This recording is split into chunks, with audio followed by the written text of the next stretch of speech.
Moving on to the next panel, focusing on managing new risks and opportunities in the rapidly growing world of AI. Please help me welcome our panel today.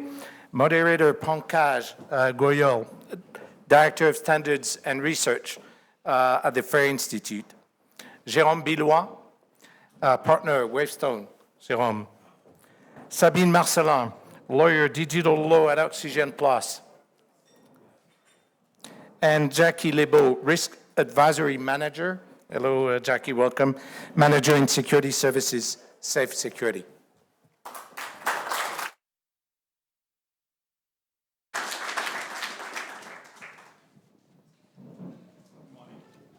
Good morning. Okay, this is working? All right. Good morning, and welcome to this panel on generative AI. I'm Pankaj Goyal. I'm the Director of Research at FAIR Institute, and super excited to be hosting this panel. I'll let them introduce themselves. Jérôme. So hello. Yeah, it works. Thanks. So hello, everyone. My name is Jérôme Billois. I'm one of the partners of a consultancy named Wavestone. I've been working on cybersecurity issues for the last 20 years, mainly for large corporations, and now deeply involved in all the evolution regarding AI and AI cybersecurity. My name is Sabine Marcellin. I'm an IT lawyer and specialize in IT and cybersecurity. And I'm working in a law firm for... okay, it's okay. For large or small companies to advise them for their projects. Hi, everyone. I'm Jackie Lebo. I work at Safe Security. I'm a risk advisory manager there. I've had the opportunity to work in the AI sector for the last couple, years, and I've been in the risk management field for about 7 years now. Well, thank you very much. So we are here with a bunch of people and experts in risk management, and generative AI has been the word. Like, there's been a lot of discussion, a lot of excitement about GenAI, especially over the last 12 months. How does it relate to risk? Like, what are some examples of why GenAI can result in a risk event or can result in risk at all? So maybe I start with Sabine on your side. Yes, my example is about Olympic Games that will be organized in Paris very soon. And in fact, for Olympic Games, there will be an augmented video surveillance that will be organized to maintain security. And in fact, drones and cameras, of course, will take images that will be analyzed by AI systems. That's why they call it augmented video surveillance. And in fact, video surveillance in France is not framed by a specific law. We have a different regulation that will put frames and obligations. And the main rule is the GDPR, of course, that will be there to protect privacy and data, personal data. And as well, there will be the AI Act, which is, as you know, has been voted as a future law and will be published within a few weeks or months, probably in June. And this AI Act will regulate such AI system like the one we are talking about, the Olympic Games. So, in fact, the French legislator, when preparing the French law about Olympic Games that was published in May 23, analyzed this specific video surveillance as with a high risk, or maybe with the AI Act system, it may be unacceptable risk if it's used as a repressive system. So, let's say high risk. So what do? They prepared a framing with the French data regulator, which is called CNIL, to anticipate and to give guarantees to people that will be there to attend and upload during matches and sport games. So they think of it like if the AI Act was there, and they say that this system will be possible only if there are warranties. And there are warranties meaning transparency, meaning that it's an experimentation and it's not definitive system, meaning that it will be limited in time and space. There are other warranties that there will be no biometric analysis. That let me check. That in fact there will be no reconciliation with other files. I mean, justice files, for instance. And as well, it will not be automated system because there will be always a human control. So this is my example about AI and security. This is fascinating. Like you would never think Olympic Games having so much complexity around adoption of AI. And to Nick's point earlier, actually, that's a difference between Europe and US. Like in US, it's almost like nobody even asks. Like, I mean, I think it's already happening, maybe. So I'll come to Jérôme. Jérôme, what's your, what you have seen as an AI risk? Yeah, sure. I will take an example that is maybe a little bit less serious than video surveillance and things like that. It's the story of a passenger of an airline. This person, Jake Moffat, wanted to use Air Canada to go to the funeral of his grandmother. And so he went to the Air Canada website, and there was a chatbot powered by AI, GenAI. And he wanted to know what were the specific rules regarding bereavement and, discounted ticket that you have when you go to a funeral. So he asked the chatbot, and the chatbot say, no worry, go to the funeral, you have 90 days to contact us to have this discount. But in fact, it was wrong. In the real rules of Air Canada, in a PDF somewhere, completely hidden on the website, you had to contact the airline before taking the plane to have this discount. And so he discovered that later, for sure. And this person, Jake, was strong enough to sue Air Canada for that, because he really wanted to have the discount. And so he sued them, and it's one of the first civil case about AI chatbots and the link between consumers and enterprise. And so Air Canada tried something very funny, I think. They argued that they were not responsible, Air Canada as a company, because the chatbot was responsible for its own actions.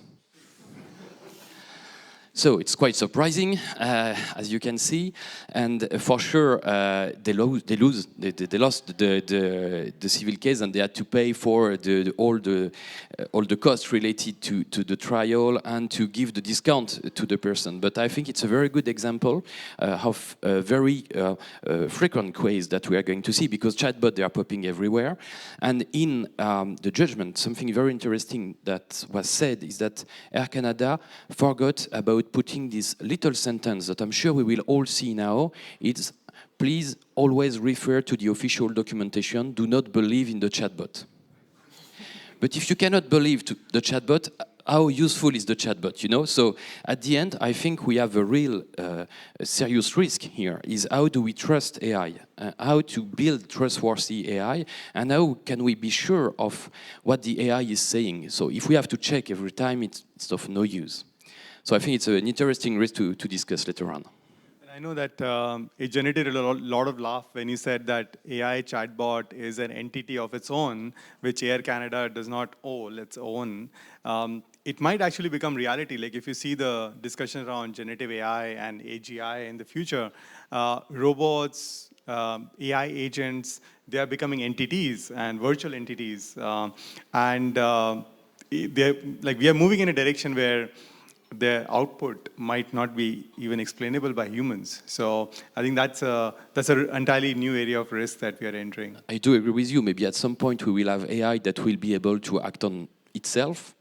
But even for a company, they will at some point hire an AI, and so they will still be responsible. Like if it was for an employee, they will still keep the responsibility. But I think it's an interesting legal topic that we could discuss. That maybe in 10 years to see how it goes. Yesterday there was the first AI engineer who came on board in I think it was in Meta. But Jackie, your experience, an example of an AI risk materializing. Yes. So one of the most recent examples in the United States was the Rite Aid case, which I believe is the reason why we have a lot of the language we do in the EU AI Act. So for anyone who's unfamiliar with the case, Rite Aid was using surveillance technology and AI to power that technology in order to identify potential shoplifters within the stores.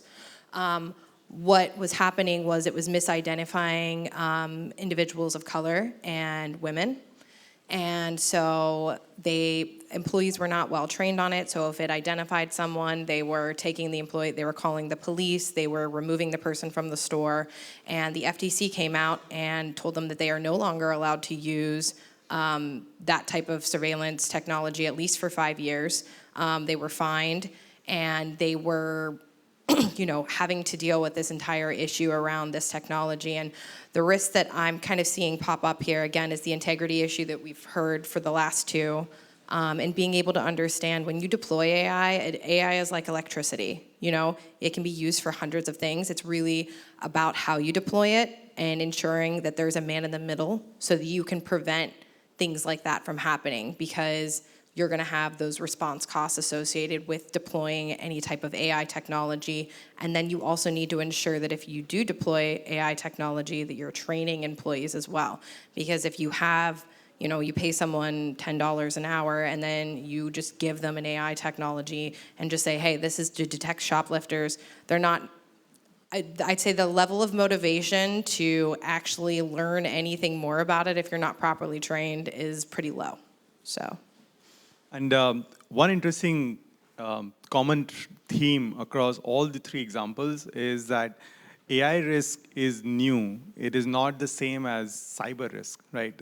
So many CISOs, when I talk to them, they just say, okay, AI is like any other data risk. It's like any other cyber risk. So what is new in this, right? And we are seeing that if you look at the definition of risk and the components of risk, generative AI specifically is leading to new types of risk, which were not present in the traditional cyber world. So I just want us to all think about AI risk from a new lens, because it is a new type of risk coming up. Now, we also saw that companies or the organizations were at different maturity levels or different stages in their AI adoption. So the Air Canada is when the chatbot maybe not tested well, but it was put into production, right? And similarly, Rite Aid. But the Olympic game is more like they were preparing for it. It's not in production. They were thinking about it, right? So my question to Jérôme here is that, let's say I'm a company and I'm just playing around with some LLMs and on my laptop, not doing much, versus I am Air Canada putting into production system. Do I need, in those two stages, do I still need to think about AI risk, or what's the right time? When should I start thinking about it in my life cycle? You need to think about AI risk since day one, even maybe since day zero, because you have to build. It's by design that you have to integrate the risk within the AI system. Otherwise, you know the story. You start with a little experimentation, then it's a POC, it works, then it's production system, and we never put any kind of risk control mechanism in these systems. And then the CISO or the risk manager comes 5 years later and say, oh, by the way, we need to do things, and it will cost a lot of money. So I think we need to really put into the build phase of all this system, the risk analysis. And I think for once, we are quite lucky, because we already have framework. We already have referential measures to implement into the project. If I compare to what I've seen 20 years ago for cybersecurity, we had some risk, but all the mechanism to cover this risk did not really exist, all of them. And so we had to wait a little bit, and we were too late regarding the adoption of the IT. And I think we have an opportunity now regarding AI, because there are many more people speaking about risk. There are many more regulations already in place, and there are many more technical solutions, even if not all the technical risk today can be covered.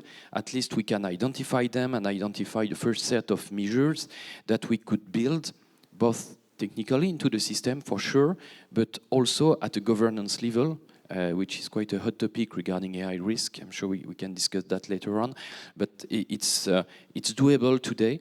I can mention maybe a few organisms that have already published things that are very of interest. The NIST Institute in the US with the AI risk. NIST, with the AI RMF, the Risk Management Framework, which is a very good document. More technical, you can go the other way of the spectrum with the OWASP. They have identified the top 10 LLM risks and also a checklist of what needs to be done at every step of the project. And if you want to frame more largely the initiatives, maybe you remember end of last year, there were a big conference in the UK about AI safety. And at that time, 17 national cybersecurity agencies, including NCSC in the UK, CISA in the US, ANSI in France, and many others, published a document which is the framework for a security policy dedicated to AI. And with those three documents, I think you can really cover the scope of what needs to be done today. And I'm quite happy to see that it's what is being done. I'm working right now with very large companies implementing their first AI POC and use cases. And the CISO, the risk manager, they are using these documents and they are writing their framework internally to make sure that AI will move forward, but with the right risk controls. That's very positive to hear. And I'll bring Jackie into the discussion. One of the things I've noticed is that a lot of the experimentation happens in the world of data scientists or AI engineers, right? And I've tried it myself, and I'm sure many of you have tried it also. You download an LLM, or you go to OpenAI, you go to Google, like Gemini or whatever, and you start playing around, right? You start tweaking around, you start running your experiments, and you're not even thinking about risk. You're definitely not thinking about lawyers. And you just want to move forward, right? And remember, a lot of the data scientists are actually in the businesses, in the business units, in the large organizations. So for them, IT or security is like, we will deal with them later, right? So Jackie, how have you seen in large organizations this connection between data science experiments and production or CISO or IT teams? How is this conversation or communication happening between these two islands, I would say? I would say, based on past experiences, that the people in organizations that I'm working with, they are definitely coming into the picture sooner than later, because you can still look at AI risk even if you're very early on your AI maturity journey. Like, we have examples of organizations like Equinix, where they didn't really have an AI adoption at this point yet, and they just really wanted to understand, okay, how are the cyber threat actors attacking my organization? Like, how has that increased the risk for my organization? And then we have examples like large pharmaceutical companies that are looking to build LLM models, and they're building them with third parties already, and they're trying to figure out what is the risk of actually feeding my data into that model. So you can really look at risk no matter where you're at on the maturity journey. And I've noticed that the CISO is already trying to get involved in these conversations. The risk management team is already trying to get involved in the conversations for the exact reason that Jérôme stated, is that you need to think of risk on the front end of this, not on the back end, because of how complex these systems are, because of cases like the Rite Aid case and the UK case, where we know this technology exists, we sort of understand how it functions, but it's still able to create neural networks that not everyone's able to completely understand or map out. So you need to look at risk management from the beginning, not the end. So I will invite questions from the audience towards the end. So please, if you have, if you're thinking about questions, please note it down, and hopefully we'll have some audience discussion also. So Sabine, you're a lawyer, and as a legal professional, how are you thinking about Gen AI? When should you, if I'm a data scientist or a business application owner, what's the right way to engage with the legal team? Because I'm hearing about all these regulations and legal frameworks. Um, what's your guidance? In companies where I see that AI systems are deployed, generally they are risk conscious. Because it's, as you said, it's new, risks are new, and so generally there is a risk analysis organized by specialists, IT, data, and lawyers and risk department are supporting this analysis.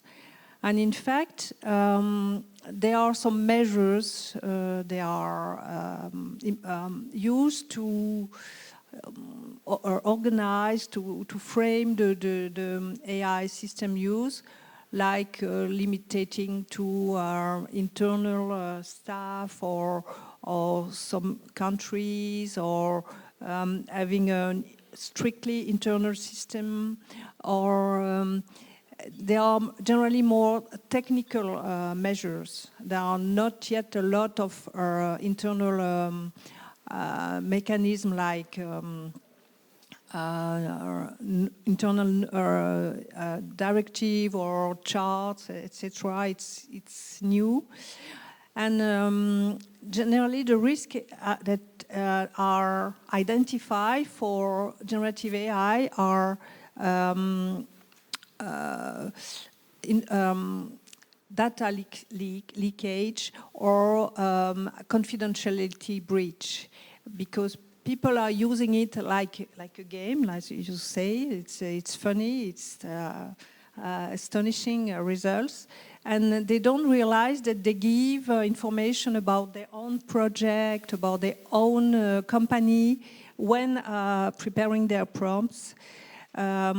So that's the main risk, and so for that, training for staff, information is very important to realize that it's an exchange, and they are giving information as well as they are expecting to receive that data. And for general AI systems, like in industry, of course, they have topics about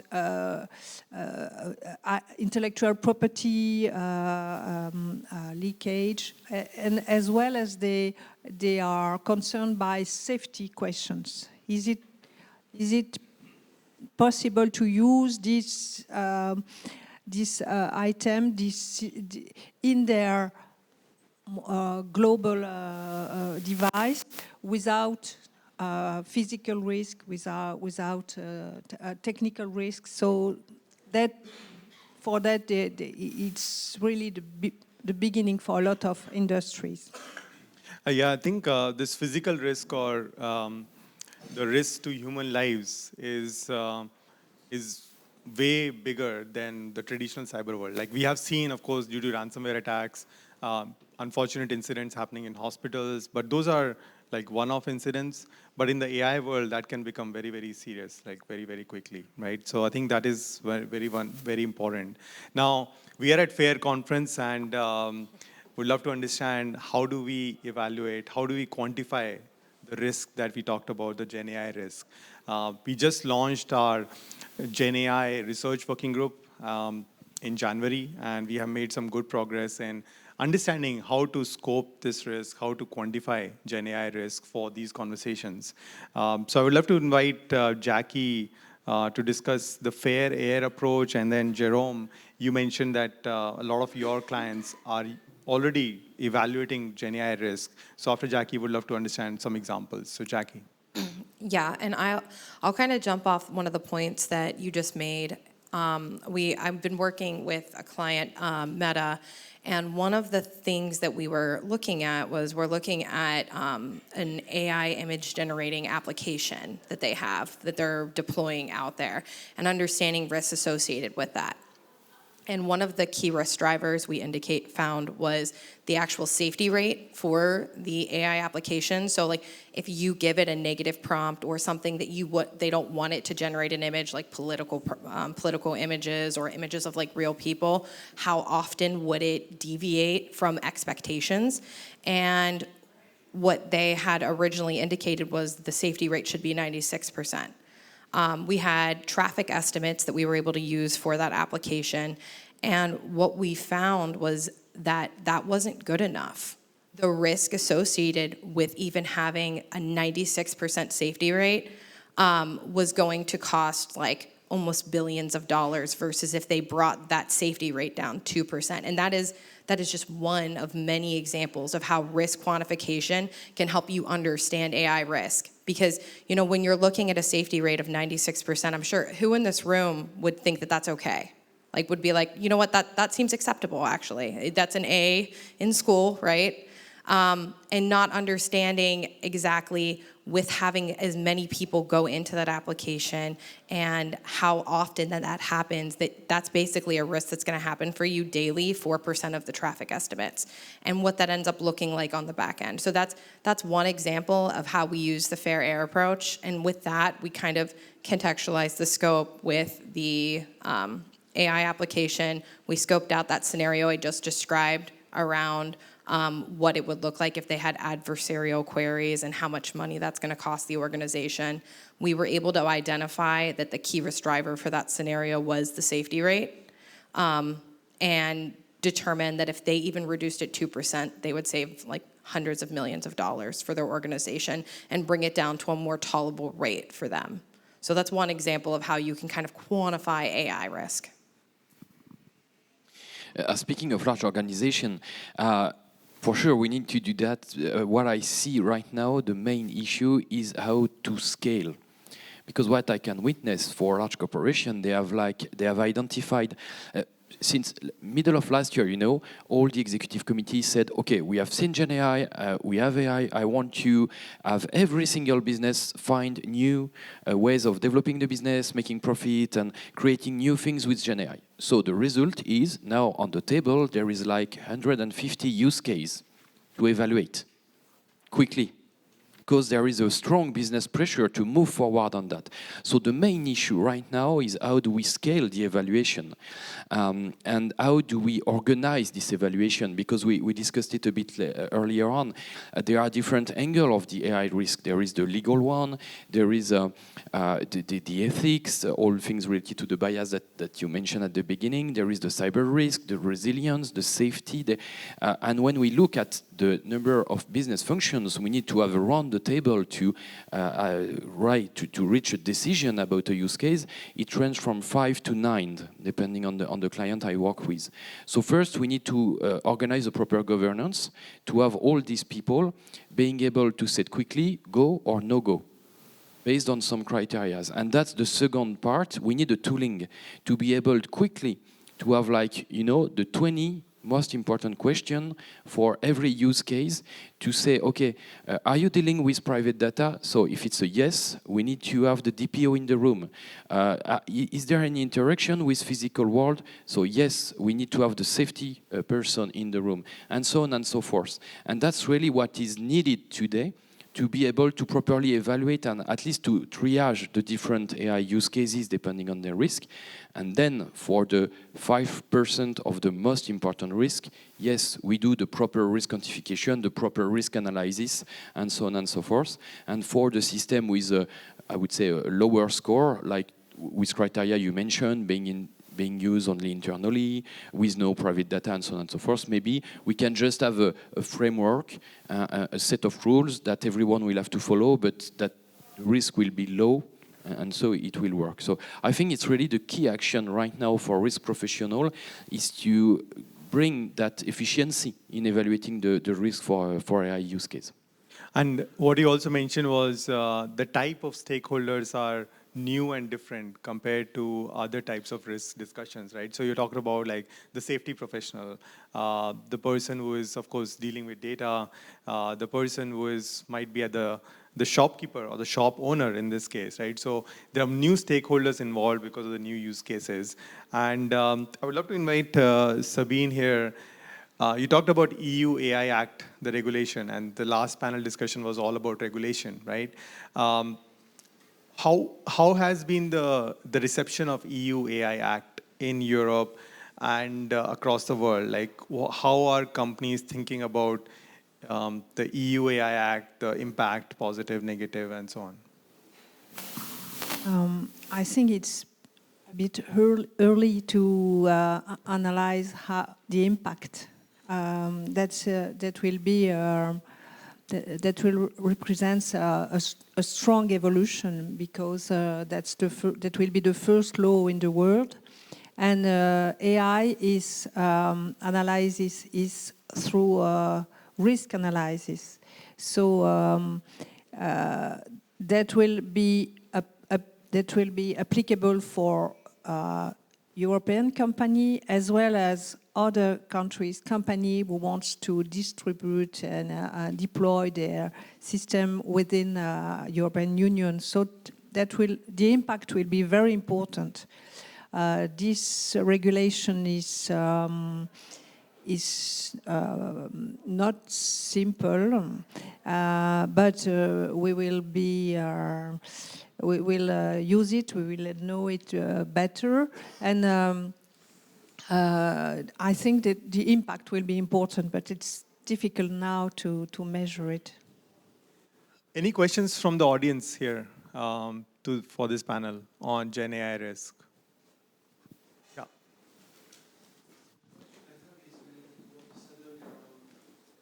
Oh, sorry. Okay. Hello, yeah. Do you hear me okay? I have a question related to what you said earlier on the fact that AI should be a different risk. So the matter is, why would that be, right? So isn't it another like technology risk, which requires extra skills and different countermeasures and ways to approach contingency and everything else? But wouldn't it still sit within technology and be a technology risk? Why another type of risk? And I can jump in here. So I would say it depends on how you use it, right? But AI risk is different in that it's enhancing risk that we wouldn't necessarily have considered before. You know what I mean? The fact that it can generate its own content, is it trustworthy? The integrity of data.